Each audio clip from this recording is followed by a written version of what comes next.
Assalamualaikum warahmatullahi wabarakatuh. Perkenalkan, saya Alvan Fauzan Nasrullah. Saya dari kelompok 18 Praktikum Penelitian Operasional 2. Pada kesempatan kali ini, saya akan menjelaskan eh, tutorial pengerjaan tugas mingguan modul 3, yaitu perencanaan dan pengendalian kerja, dan modul 4, program dinamik. Sebelum kita ke cara pengerjaannya, kita lihat terlebih dahulu soalnya.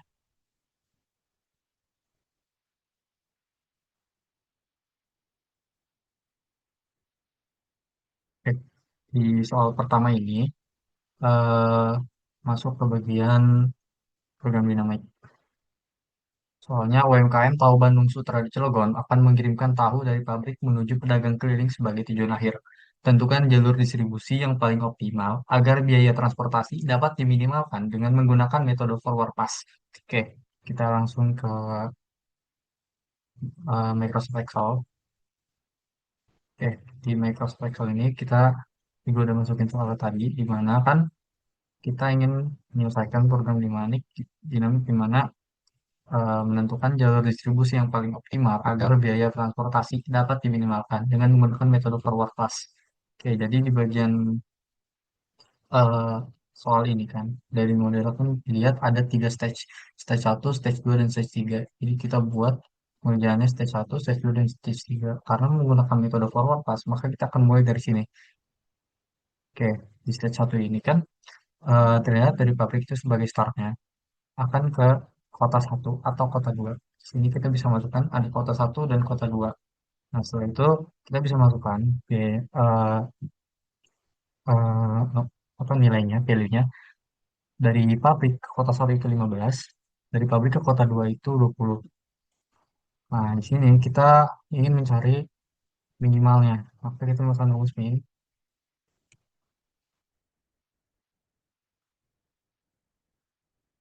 Eh, nah, jadi solusi optimumnya itu ada di kota satu. Di sini tulis kota satu. Oke, stage 2. Stage 2 ini kan ada dua pilihan. Dari sini, dari kota satu dan kota dua. Di sini kita tuliskan kota satu,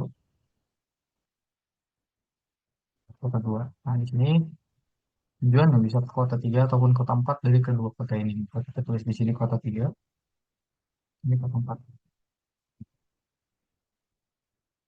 Nah, di sini kan dari kota satu ke kota tiga itu nilainya 20. Tapi kita harus menambahkan nilai sebelumnya dari kota satu yaitu 15. Maka sebenarnya tapi di sini ditambah dengan value dari kota satu ke kota tiga yaitu 20. Oke. Sama dari kota satu dan kota 4 juga kita menggunakan rumus. Kita hanya menjumlahkan dari kota satu ke kota 4 yaitu nilainya 24. Ini 39. Lalu dari kota 2 ke kota 3 sama nilai dari sebelumnya kota 2 jadi stage satu ditambahkan dengan nilai dari kota 2 ke kota 3 yaitu 22. Jadi 42. Lalu value dari kota 2 ke kota 4 maka kita gunakan juga 20 tambah dengan dari kota 4 itu 19 dan 339. Nah, di sini kita ingin mencari solusi optimum dari kota satu radiasan ke kota 3 atau ke kota 4. Ini kan rumus minimum. Lalu di sini pilih dua kolom ini, kita enter. Hasil minimumnya itu kota satu ke kota 3. Sini juga sama, kita tulis sama dengan min.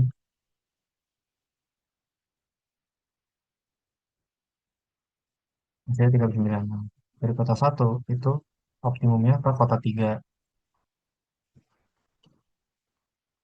Lalu dari kota 2 optimumnya ke kota 4. Selanjutnya di stage 3 ini, di bagian sini kita bisa melihat ada cuma satu tujuan yaitu P atau pedagang. Kita bisa masukkan di sini kota 3 dan juga di sini kota 4.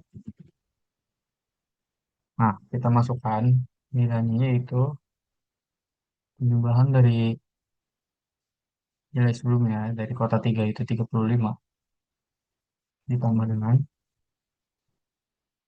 nilai terbaru, nilai dari kota 3 ke pedagang itu 16 bisa 51, lalu dari kota 4 nilai sebelumnya itu sama dengan 39, tambahkan dengan nilai ke pedagangnya itu 14 bisa 53. Nah, di sini hasilnya tuh sama aja, atas dengan bawah.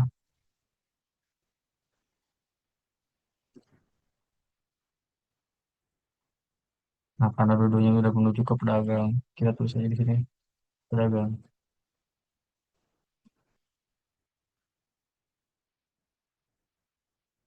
Nah, solusi optimumnya itu nilai terkecil dari setiap stage-nya. Di sini kita bisa lihat nilai terkecil di stage 1 itu kota 1, nilai terkecil dari kota 2 itu dari stage 2 itu kota 3, dan yang terakhir itu hingga sampai ke pedagang. Di distribusinya yaitu sama dengan F3 paling kecil 51.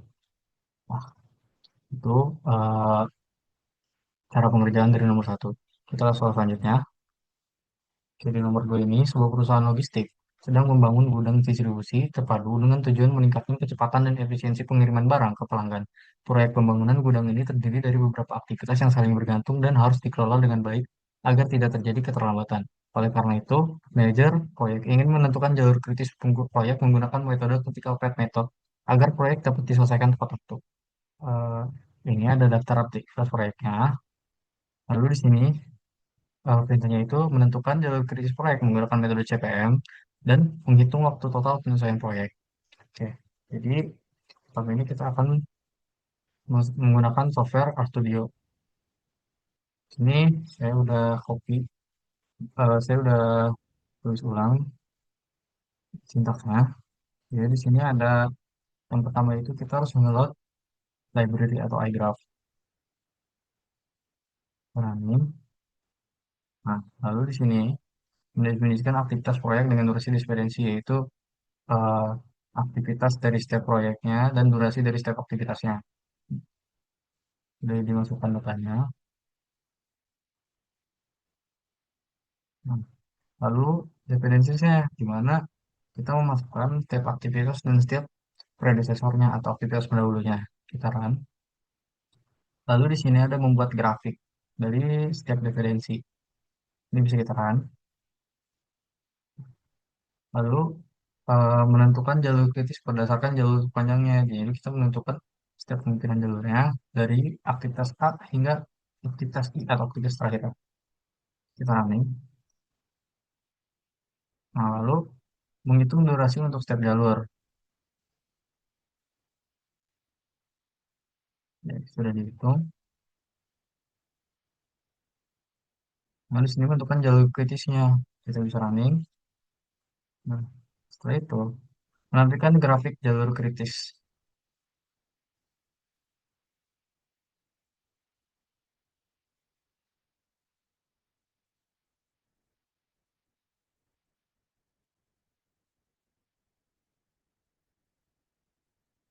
Lalu, setelah itu, oh sebenarnya salah, harusnya di sini, menampilkan grafik jalur kritis. Nah, di sini kita tampilkan grafik jalur kritisnya dari A sampai dengan I. Lalu selanjutnya menampilkan hasilnya untuk jalur kritis dan total waktu penyelesaian. Nah, jalur kritisnya itu dari A, B, D, E, F, H, dan I. Di sini seperti sesuai jalur kritisnya itu dengan warna merah A, B, D, E, F, H, I. Oke, selanjutnya kita ke penyelesaian nomor 2 menggunakan software Pongkian.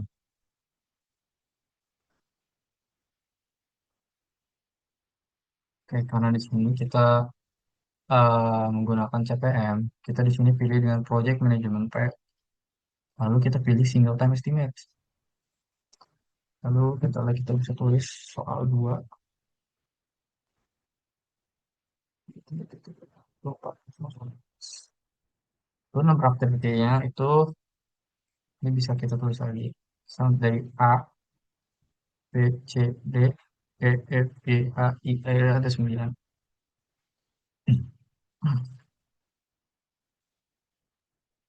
Ah, kita ke kuncian. Oke. Dan sebelum dengan I, kita masukin datanya. Waktu dari aktivitasnya. 8, 14, 10.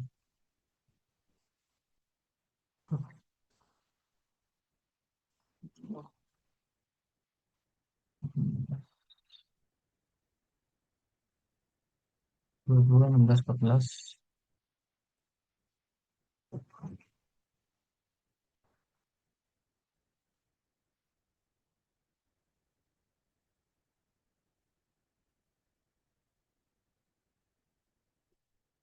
Lalu di sini dua terakhirnya itu 9 dan 7. Nah, di sini predesesornya dari setiap aktivitasnya kita masukin. Di mana predesesor dari aktivitas A itu nggak ada karena dia yang mulai. Lalu di sini dari aktivitas B itu eh, B dan C itu predesesornya aktivitas A. Bisa kita tulis A. Lalu di aktivitas D itu ada dua predesesor yaitu B dan C. Di sini kita tulis B. Di predesesor kita tulis C. Lalu aktivitas E, predesesornya itu aktivitas D. Predesesor F itu aktivitas E. Dia juga E. H itu F dan G. Predesesornya aktivitas E itu predesesornya H. Oke, sudah sesuai. Sini bisa kita solve aja.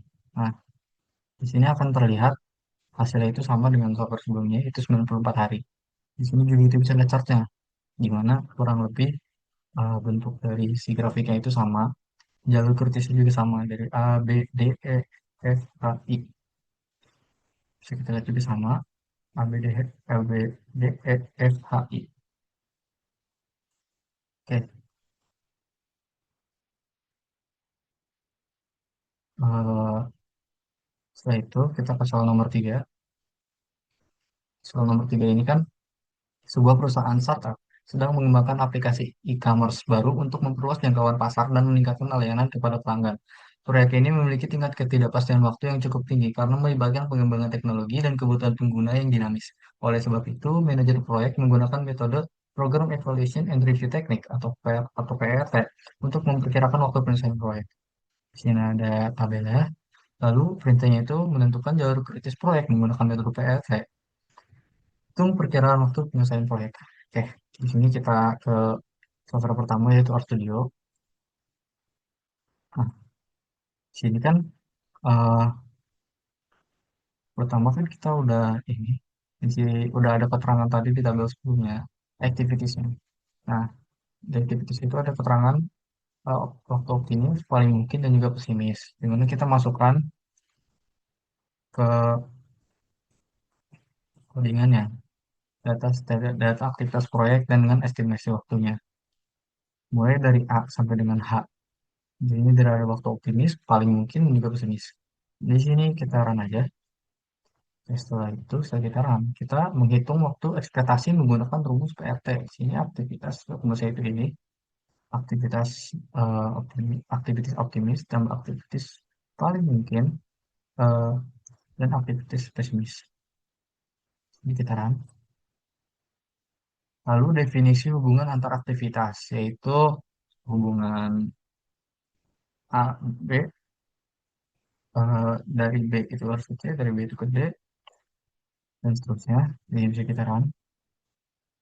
Lalu untuk sini, ini ya untuk membuat grafik proyeknya.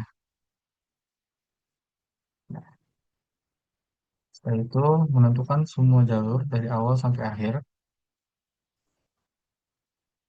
Setelah itu menghitung jalur durasi untuk setiap jalur. Nah, menentukan jalur kritis, critical path-nya, dan durasinya.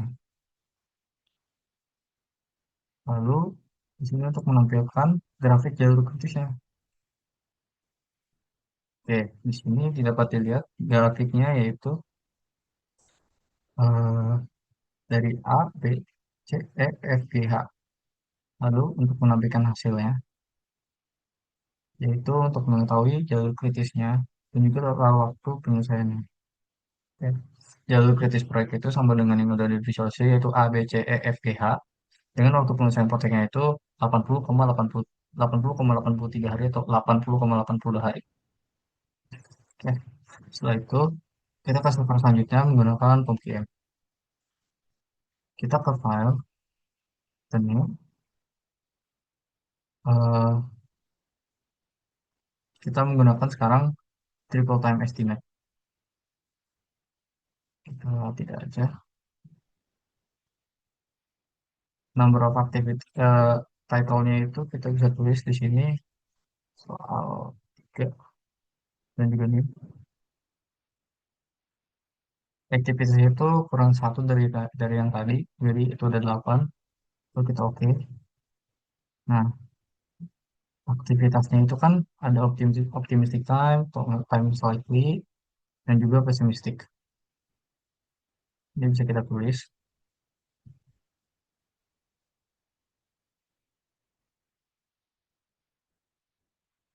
Ini ada 8 nantinya.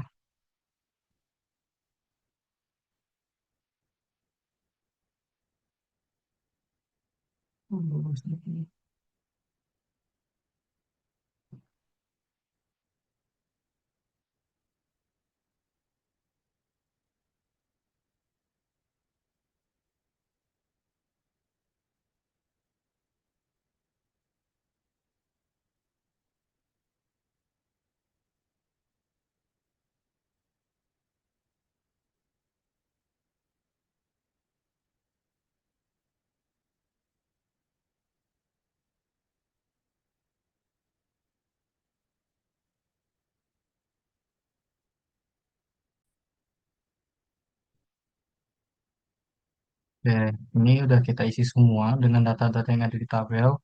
Nah, selanjutnya kita solve. Hasilnya itu sama, activity-nya 80,83. Lalu, chartnya juga sama. Seperti A, B, C, E, F, G, H, E, F, G, H.